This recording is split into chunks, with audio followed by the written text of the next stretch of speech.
We're in the city of Liège in Belgium with about 200,000 inhabitants. Yes. In recent years, the public sector has got stronger in a number of services, including electricity, health, street cleaning and water. And we're interviewing Gilbert Liban of the CGSP. Can we move on and talk about street cleaning? What happened when the city contracted out the street cleaning, the curage des avaloirs? Alors on va passer maintenant au nettoyage des rues, au curage des avaloirs. Que s'est-il passé lorsque la ville a décidé de sous-traiter le nettoyage des rues? Donc il faut resituer ça dans un contexte où la ville de Liège était en presque faillite.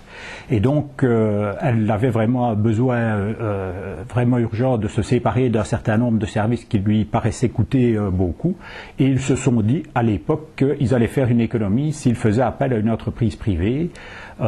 Et donc, c'est ce qu'ils ont fait pour effectivement nettoyer les grilles qui permettent aux eaux de s'évacuer, ou notamment aux eaux de pluie de s'évacuer quand il y a un orage.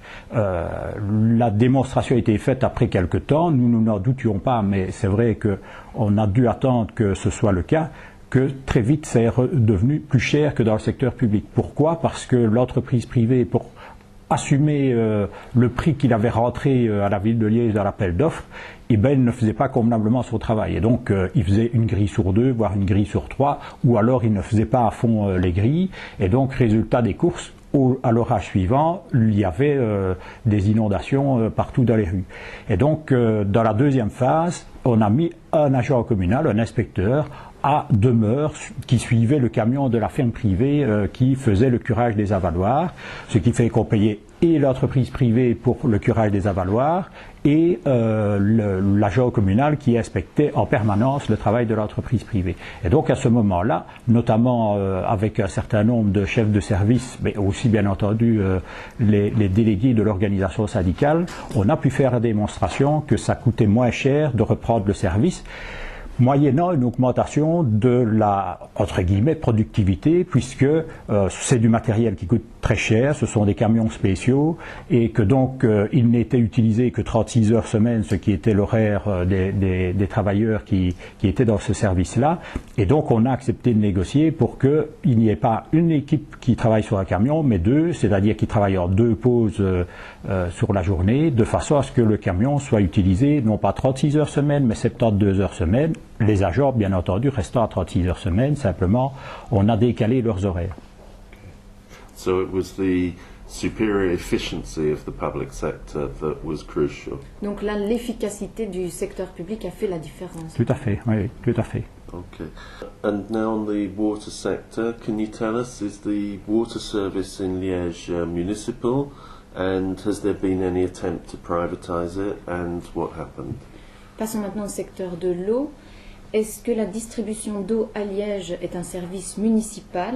Est-ce qu'il y a eu des tentatives de privatisation et comment cela s'est-il passé? Donc il y en a toujours eu, c'était un service qui était souvent effectivement d'origine communale, c'était des régies communales, et depuis déjà un certain nombre d'années, il y a une compagnie intercommunale, qui est la compagnie intercommunale liégeoise des eaux, et qui a repris petit à petit les régies communales, mais à chaque fois il y a des velléités de la part du secteur privé, hier de la compagnie générale des eaux et maintenant de Veolia ou d'autres, d'essayer de prendre une part du marché wallon. Il faut savoir que dans notre région, ils sont pratiquement tout à fait absents. Toute la distribution est soit un organisme parastatal qui s'appelle la Société Wallonne de distribution d'eau, soit alors des intercommunales et quelques régies de communales qui continuent. Et donc, en région liégeoise, c'est principalement la compagnie intercommunale liégeoise des eaux. Et de nouveau, là, on peut mesurer que l'efficacité est plus grande puisque un des paramètres d'efficacité d'une compagnie de distribution d'eau, c'est la perte d'eau des réseaux. Et la compagnie liégeoise des eaux est le meilleur, c'est-à-dire qu'elle est celle qui perd le moins d'eau dans le réseau, c'est-à-dire que l'état des canalisations, l'état des centres de distribution et tout ça est vraiment impeccable, et donc on perd vraiment très très peu d'eau par rapport à nos collègues des autres compagnies. Et par ailleurs, de façon à garantir l'approvisionnement, on a plusieurs situations de découplage, c'est-à-dire que si un captage connaissait une pollution accidentelle, on sait en quelques heures refournir de l'eau à peu près à toute la population qui est desservie à partir d'autres captages parce que le réseau d'eau, de distribution d'eau est interconnecté.